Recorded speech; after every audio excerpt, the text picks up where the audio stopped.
할렐루야. 자, 우리 인사 한번 나누겠습니다. 오랜만에 옆 사람과 자, 주님의 이름으로 사랑합니다. 인사합시다. 자, 주님의 이름으로 사랑합니다. 한 번 더 인사할까요? 당신의 피곤한 그 모습까지 사랑합니다. 한번 인사합시다. 많이들 피곤하시는 것 같아요.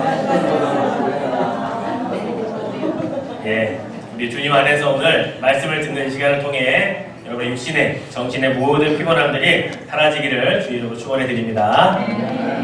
자, 1517년 10월 31일 마틴 루터가 성 베드로 대성당의 그 건축 비용을 충당하기 위해서 로마 카톨릭 교황청에서 면죄부 발행을 아주 남용을 하자 이에 반발해서 항의해서 비텐베르크 대학의 성문에다가 95개조의 반박문을 게시한 그날이 1517년 10월 31일이었습니다. 그로부터 이제 내일이 되면 499년이 되는 날이 됩니다. 기독교계와 학계에서는 이 종교개혁 500주년을 기념하기 위해서 벌써 수년 전부터 이제 학술 대회든지 또는 다채로운 여러 가지 행사들을 준비해 보고 있습니다. 그런데 여러분, 우리는 종교개혁 이제 499년을 맞이하고 있는 이 날에 과연 나는 이 종교개혁과 어떤 연관성을 가지고 있습니까? 95개 반박문이라고 하는 것을 마틴 루터가 그 문에다 붙였다고 하는데 과연 그 안에 있는 내용이 무슨 내용인지 혹시 알고 계시는 분 있습니까? 사실 우리는 잘 모릅니다. 왜냐면 관심이 없거든요. 그리고 그 안에 무슨 내용이 있는지 사실 우리는 별로 나와는 연관이 없다고 그동안 생각을 해왔기 때문일 것입니다. 여러분, 우리 개신교가, 우리 프로테스탄트라고 하는 우리 기독교가 오늘날 존재하게 된 정말 중요하고 의미 있는 날이 마틴 루터의 종교개혁의 날이었습니다. 그런데 곰곰이 생각을 해보면 499년이라고 하는 시간이 흘렀지만 과연 그 종교개혁과 과연 나와는 어떤 연관이 있는지 우리는 다시 깊게 연관성을 찾지 못하고 있다는 것이죠. 내 개인의 신앙생활과 종교개혁과 어떤 의미가, 어떤 상관이, 어떤 공통 분모가 있는지 우리는 별로 사실 잘 찾지 못하고 지내왔다는 겁니다.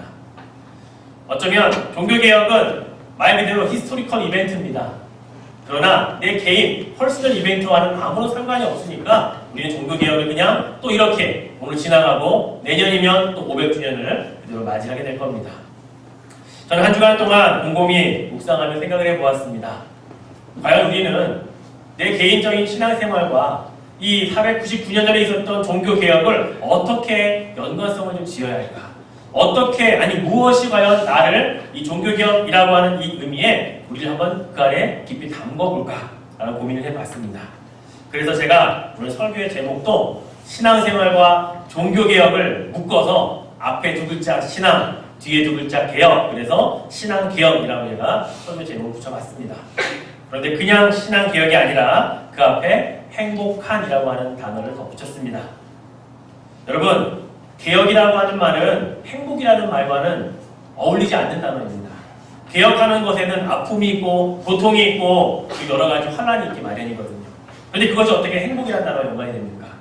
그런데 개혁의 끝에는 행복을 맞이할 수 있다는 희망을 갖고 개혁을 한다는 것이죠. 개혁하면서 더 나빠질 거야 라고 생각하고 개혁하는 사람 없거든요. 결국 우리가 무엇을 개혁한다라고 하는 단어를 또 그 의미를 가지고 시작을 한다면 그 결말은 행복으로 끝날 것을 기대하기 때문에 우리는 개혁하는 거거든요. 그래서 내 신앙의 개혁을 한다고 하면 그것은 반드시 행복한 결말로 맺을 수 있다라고 하는 생각을 갖고 시작해야 된다는 의미입니다. 그래서 저는 행복한 신앙개혁이라고 하는 말로 여러분과 함께 오늘 그 의미를 나누려고 합니다. 여러분, 행복의 결말은 나중에 내가 그거 기억하기를 잘했다 라고 결말이 나야 되는 겁니다.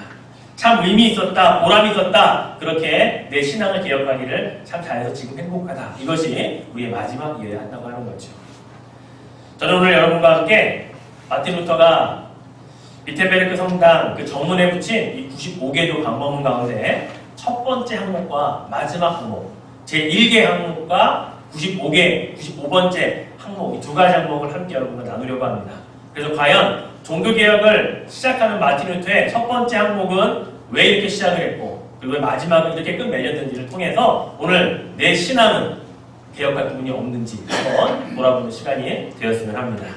자, 첫 번째 항목을 같이 한번 읽어보죠. 자, 제1조 항목입니다. 자, 다음 주 넘겨주세요. 같이 한번 읽겠습니다. 시작. 우리의 주님이자 선생님이신 예수 그리스도께서 회개하라 하신 때로부터 신자들은 일생 동안 회개해야 한다. 예, 이것이 마틴 루터가 그 붙인 95개조 가운데 제 첫 번째 항목이었습니다. 처음 보셨죠? 아, 이런 얘기가 써 있었나? 자, 예수님께서 회개하라 하신 때로부터 신자들은 언제까지요? 일생 동안 회개해야 한다. 이것이 마틴 루터의 종교개혁의 첫 번째 항목이었다는 거죠. 예수님께서 이 땅에 오셔서 30년이라고 하는 시간 동안은 요셉과 마리아의 첫 번째 아들로, 장남으로 갈릴리 지역에서 목수일을 하면서 보내셨습니다. 그러다가 때가 되어서 세례 요한으로부터 요단강에서 세례를 받으신 그 이후로부터는 본격적으로 공생애를 시작을 하게 됩니다. 그리고 성령에 이끌려서 광야에서 40일간 금식도 하시고, 그리고 마귀의 시험도 이기시고, 그리고 하나님 나라의 천국 복음을 전파하기를 시작을 하십니다. 자, 그 첫 번째 예수님이 선포하신 내용이 뭡니까? 회개하라 였다는 사실입니다. 사복음서 가운데 마태복음과 마가복음에 이 두 가지 기사가 기록되어 있는데요. 마태복음 4장 17절에 보면 이때부터 예수께서 비로소 전파하여 이르시되 회개하라 천국이 가까이 왔느니라 하시더라. 또 마가복음 1장 15절에 보니까 이르시되 때가 찼고 하나님의 나라가 가까이 왔으니 회개하고 복음을 믿으라 하시더라. 이렇게 기록되어 있습니다. 즉 2000여 년 전에 이 땅에 하나님께서 인류를 구원하라고 메시아로 보내셨는데 메시아로 이 땅에 오신 예수님께서 선포하신 가장 중요하고 핵심적이었던 첫 설교의 제목은 회개하라였다는 사실입니다. 그렇게 어렵지 않았습니다. 누구나 들으면 알 수 있었고 이해할 수 있었던 아주 쉬운 설교를 하셨습니다. 뭘 하셨다고요? 회개하라라고 하는 설교를 하셨다는 겁니다. 왜 회개해야 합니까? 그 이유를 예수님은 하나님의 나라가 가까이 왔기 때문이다 이렇게 말씀하셨다는 겁니다. 여러분 근데 한번 잘 생각해 보세요. 우리는 천국이 우리에게 오는 게 아니고 우리가 죽어서 하나님 나라 천국에 우리는 간다고 생각합니다. 그렇죠? 천국은 우리가 가야 되는 곳이지 천국이 우리에게 온다고 우리는 이해하고 있지 않았습니다. 근데 예수님 뭐라고 말씀하세요? 회개하라 천국이 가까이 우리에게 오고 있다 이렇게 말씀한다는 거죠. 천국이 가까이 온다라고 하는 이 그 헬라어의 시제를 보면요, 완료 능동태라고 하는 시제를 씁니다. 무슨 말인가 하면 왔다라는 의미고요. 근데 천국이 스스로 능동적으로 움직여서 온다라는 의미를 쓰고 있다는 겁니다. 어떨 때요? 회개할 때. 이 말을 바꿔 말하면 예수님의 설교는 이런 거예요. 회개하라고 하는 말을 듣고 반응하는 자는 하나님 나라가 너에게로 오기를 시작한다. 회개하라는 말을 듣고 회개하면, 그래서 그 말을 믿으면 하나님의 나라가 이 마음속에서 시작이 된다. 이미 그곳에 도착했다. 이렇게 예수님은 설교를 하셨다는 것이죠. 여러분 어찌 보면 이것이 최초의 신앙 개혁이었습니다. 회개하는 것부터 시작해야 신앙은 개혁된다라고 예수님이 말씀을 하고 있다는 사실입니다. 하나님을 여호와를 자신들의 신만으로 여겼던 수천 년 동안 믿고 살았던 이스라엘 백성들에게 예수님께서 가장 먼저 개혁하기를 원하셨던 첫 번째 것은 무엇이었냐면 진정한 회개의 회복을 선포하셨다는 사실입니다. 그동안 이스라엘 백성들은 옷을 많이 찢는 회개를 했습니다. 외형적으로 옷을 찢으면서 회개하고 있다고 그들은 사람들에게 자랑하고 그런 백성이라고 자기들을 생각해왔던 것입니다. 그런데 예수님은 더 이상 옷을 찢는 회개는 필요 없다. 가슴을 치고 가슴을 찢는 회개에 그것을 시작해야 된다. 그래야 하나님의 나라가 너희에게로 오기 시작할 것이다 라고 말씀하고 있다는 것입니다. 그동안 이스라엘 백성들은 잘못 알았고 잘못 믿었고 잘못 회개했다는 것이죠.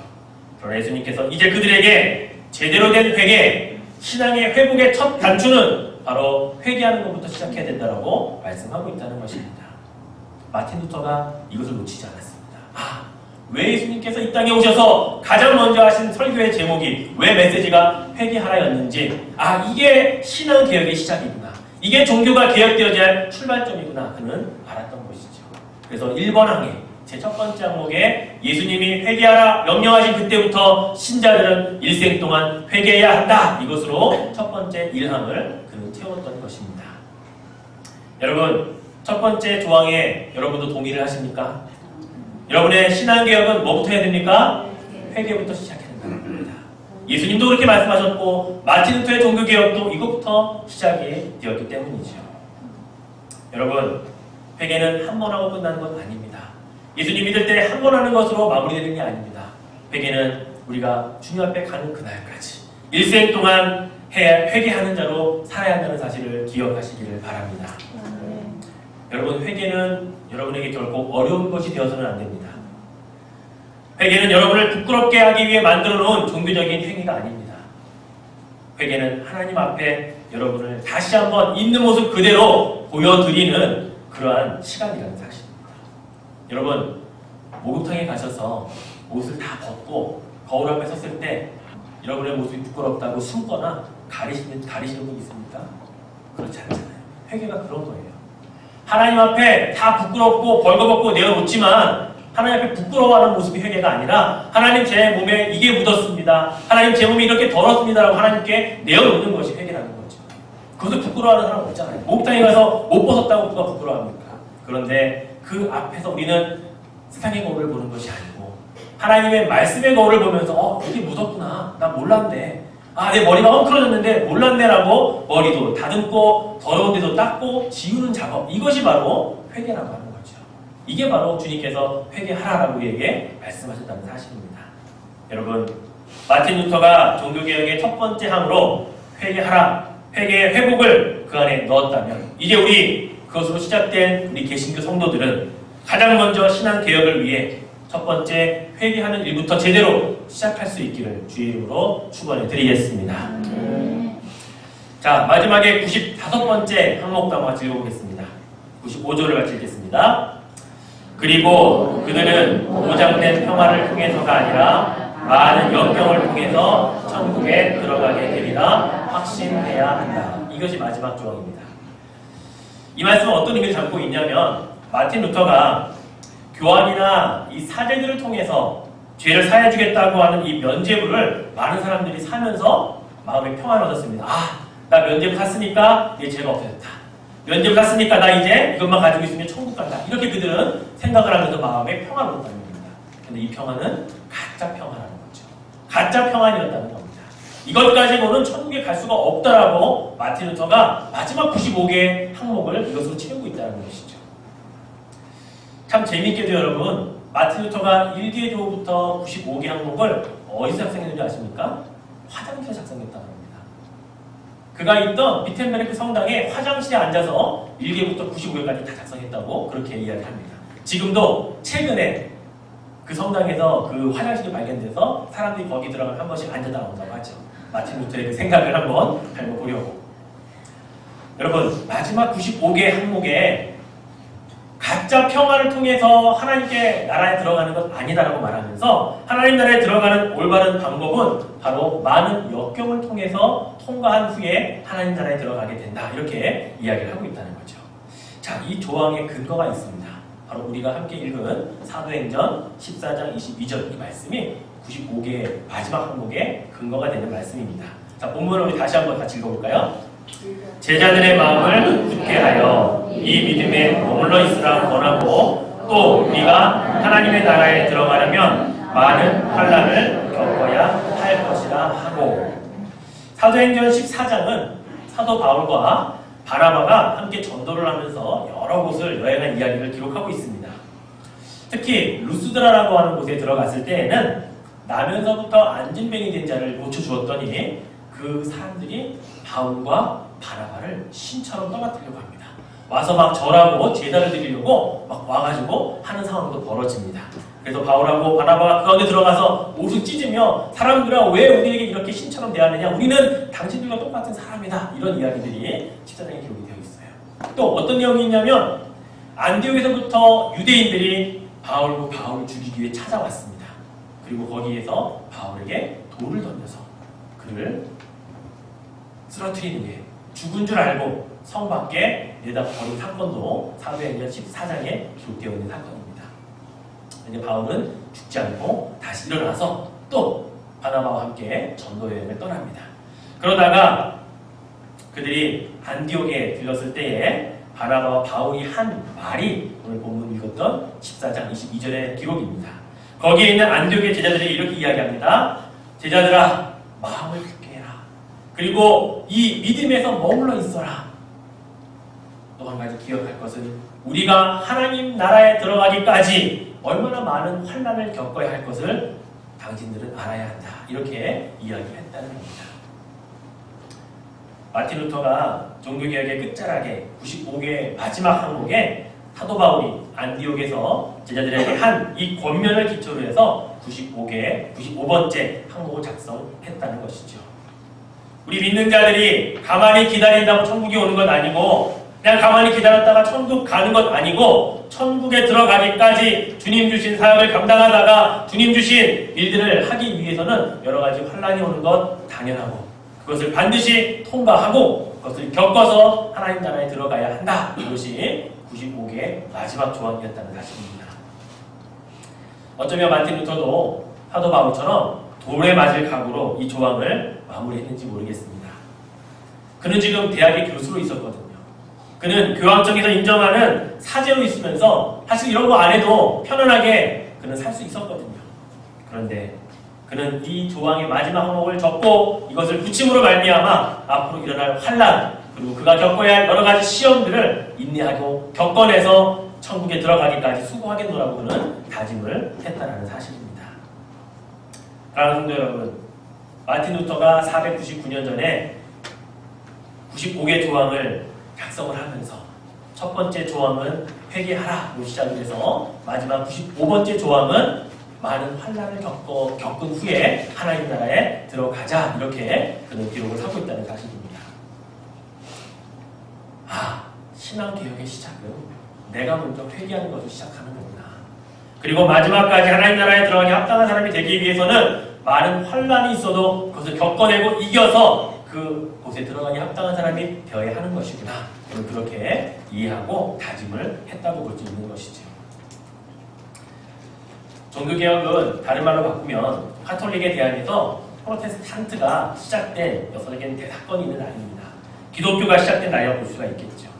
그런데 여러분, 그렇게 시작된 기독교가 지금은 어떠합니까? 제가 어제 성결신문을 보다가 마틴 루터의 종교개혁 95개조 반박문과 유사하게 한국기독교 청년협의회에서 한국교회 개혁과 경신을 촉구한다는 의미에서 30개조 반박문을 발표한 신문기사를 잠깐 보았습니다. 그 가운데 몇 조항만 제가 한번 읽어드려 볼게요.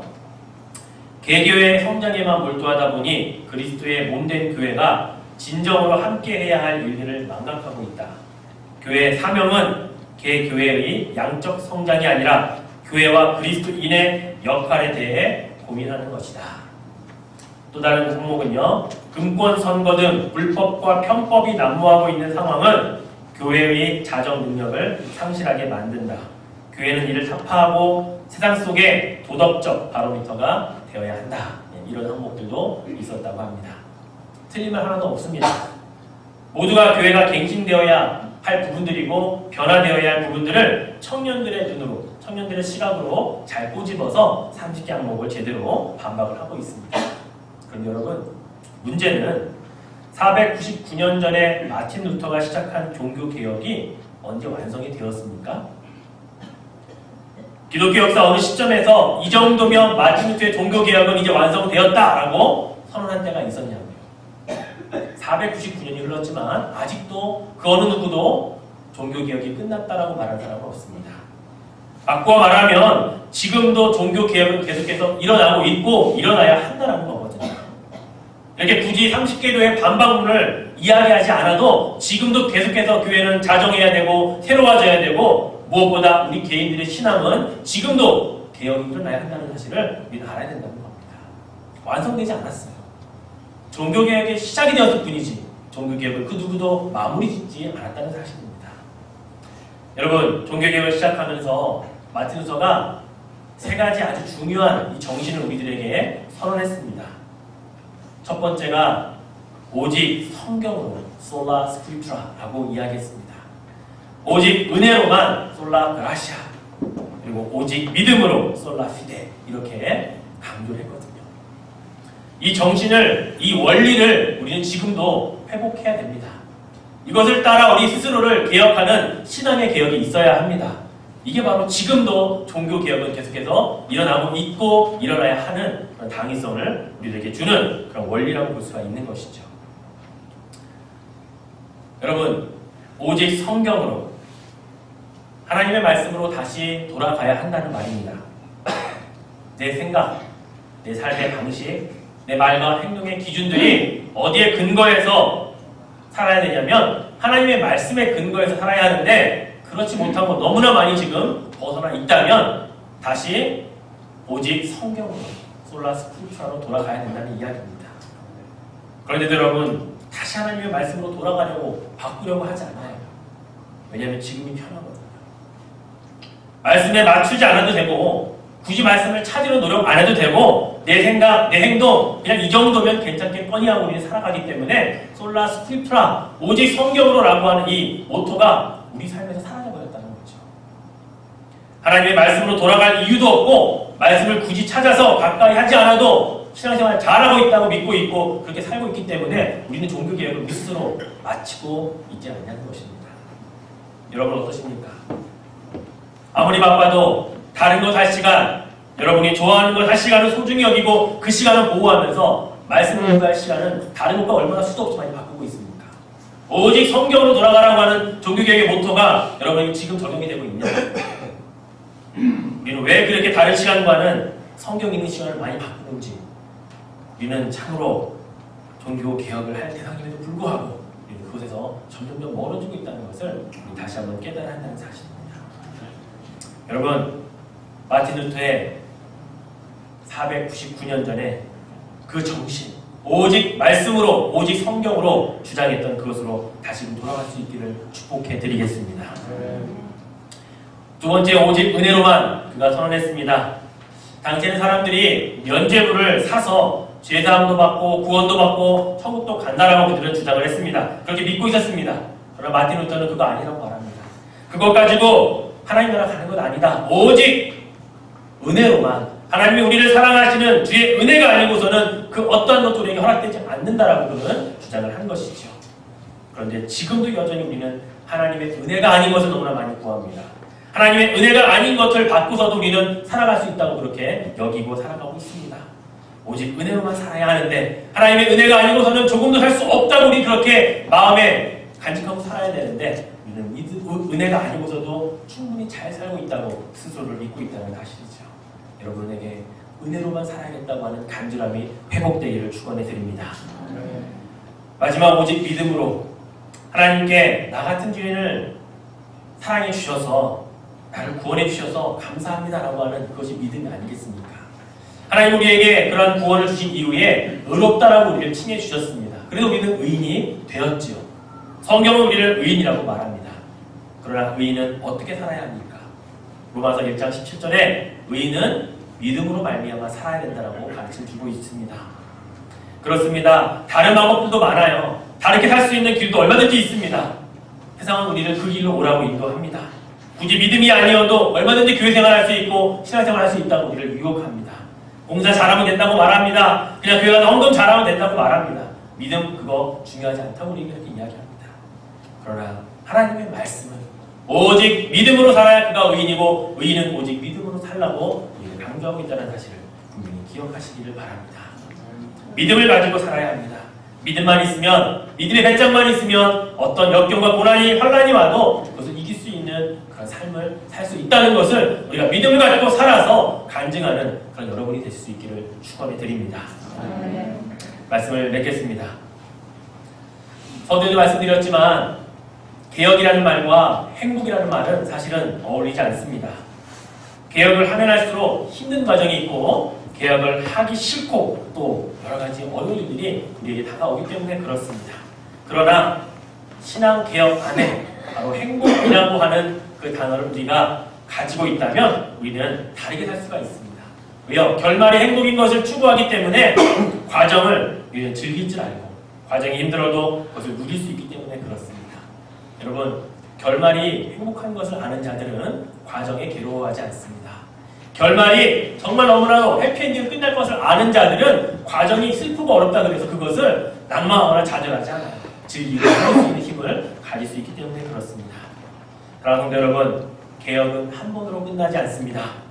그리고 개혁은 마틴 루터가 499년 전에 이제 시작이라고 총소리 한번 울린 것에 불과합니다. 499년 동안 수없이 많은 사람들이 그 총소리를 들고 달리기를 시작했습니다. 누구는 이미 완주했고 누구는 아직도 달려가고 있을 뿐이죠. 여러분, 우리는 지금 달려가고 있는 중입니다. 그래서 우리는 결승전이 될 때까지 우리는 부지런히 우리 스스로의 부족한 부분들을 개혁해야 합니다. 마틴 루터가 주장했던 회개하는 것으로 시작해서 하나님 나라에 들어가기까지 많은 환난을 겪고 힘써 이기라고 했던 그 말씀을, 그 시작과 끝을 다시 한번 우리가 되새겨서 오늘도 우리가 마틴 루터의 그 총소리를 듣고 부지런히 달려갈 수 있기를 축복해 드립니다. 여러분의 마지막에는 참으로 행복한 그 신앙개혁의 끝자락에 함께 웃을 수 있는 여러분 되실 수 있기를 주님의 이름으로 축복해 드립니다. 함께 기도하죠. 여러분, 스스로를 위해 기도합시다. 여러분의 기도는 여러분에게 개혁이 되어져야 합니다. 오직 성경으로 돌아갈 수 있도록 기도하십시오. 그리고 오직 믿음, 오직 은혜로 살도록 기도하십시오. 그리고 오직 믿음으로 살겠다고 다짐하십시오. 그런 부분에서 많이 멀어져 있었다면 다시 그 부분들을 회복할 수 있게 달라고 하나님 앞에 이 시간 간절히 기도드리겠습니다. 하나님 아버지, 감사합니다. 오늘 우리에게 499년 전에 마틴 루터의 종교개혁의 그 시작점을 알리는 총소리를 듣게 하셔서 다시 우리가 달리고 있는 이 시대를 바라보게 하시고 내 자신을 보게 하시고 내 자신에게 부족한 부분이 무엇인지 개혁되어져야 할 것이 무엇인지 다시금 듣게 하시니 감사합니다. 하나님, 오직 말씀으로 돌아갈 수 있기를 원합니다. 오직 은혜로만 살기를 원합니다. 오직 믿음으로 달려가기를 소망합니다. 회개해야 할 것들을 회개하는 삶이 되게 하여 주시옵소서. 하나님 나라에 들어가기까지 여러 가지 환난과 어려움이 있을지라도 참고 이기며 견디며 승리하는 그날을 보게 하여 주옵소서. 그래 우리의 결론이 행복함으로 끝날 수 있도록, 그래 행복한 신앙 개혁을 통해 하나님 앞에 한 걸음도 한 걸음도 전진해 갈 수 있도록 주님 도와주시옵소서. 하나님 우리를 불쌍히 여겨주시고 긍휼히 여겨주시옵소서. 그래 하나님 나라에 가기까지 우리가 여러 가지 어려움 속에서도 능히 이기며 달려갈 수 있도록 하나님 붙잡아 주시기를 소망합니다. 우리의 하나님 신앙 개혁이 이제 시작됩니다. 다시금 시작합니다. 다시금 부지런히 달려가기를 원하오니 하나님 아버지, 그 걸음걸음마다 우리와 함께 동행해 주시고 지켜주시고 인도하여 주시옵소서. 하나님 다시금 회복되기를 원합니다. 솔라 스크립트라, 솔라 그라시아, 솔라 피데. 하나님 다시 우리를 통해 일하여 주시옵소서.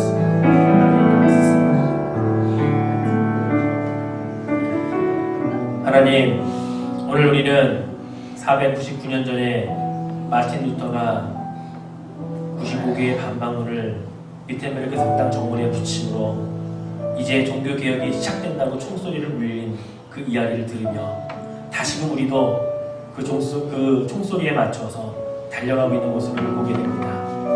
그런데 방향이 다르게 달려가고 있지 않습니까? 가야 할 방향대로 가지 않고 곁눈질하고 다른 곳으로 가고 있지 않습니까? 오늘도 우리에게 신앙개혁은 필요합니다. 오늘도 나에게 오직 말씀으로, 오직 은혜로, 오직 믿음으로 살아야 하는 이 중요한 개혁의 원리들이 적용되어져야 하겠습니다. 주님, 다시금 우리 자신들을 보게 하시고 다시금 나 개인을 바라보게 하셔서 바른 개혁의 길로 갈 수 있도록 축복하여 주옵소서. 비록 그 과정은 힘들 수 있고 어려울 수 있지만 그러나 그 결론이 행복할 것을 알기에 그 과정 속에 참으로 우리가 이기고 견디고 하나님 승리할 수 있도록 도와주옵소서. 주님, 이제 우리가 또 새로운 종교 개혁을 하는 것이 아니라 시작된 종교 개혁을 계속해서 이어서 오늘도 그 일을 감당할 수 있게 하여 주옵소서. 주님 도와주실 줄 믿사오며 예수님의 이름으로 기도